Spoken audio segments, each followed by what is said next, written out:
Sir আপনার 2 KG হয়ে গেছে। ভাই গরুর মাংসের দাম কত? কেজি 800 করে। 800 টাকা। আচ্ছা ভাই, আমার 200 গ্রাম গরুর মাংস দেন। আমার কাছে 100 টাকা আছে, আমি দিয়ে যাইতাছি, বাকি টাকা আমি পরে দিমুনি।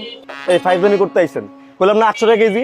শুনেন 500 গ্রামের নিচে আমরা কোনো মাংস বেশি না, জানেন থেকে।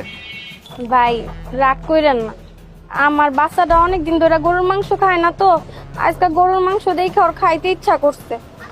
আপনি আমার 200 গ্রাম গরুর মাংস দেন ভাই। দেখেন আপা, আপনার বাচ্চা খায় না খায় না তো আমার দেওয়ার বিষয় না। আপনাদের কইলাম 500 গ্রামের নিচে কোনো মাংস আমরা বেশি না। আপনার যদি লইতে হয় 500 গ্রাম লন, আর 1 কেজি লয়ে যান।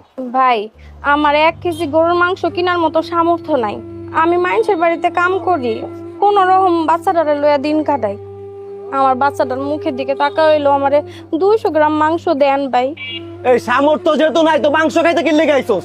বাজারে যা, বাজারে যা, বাজারে যা।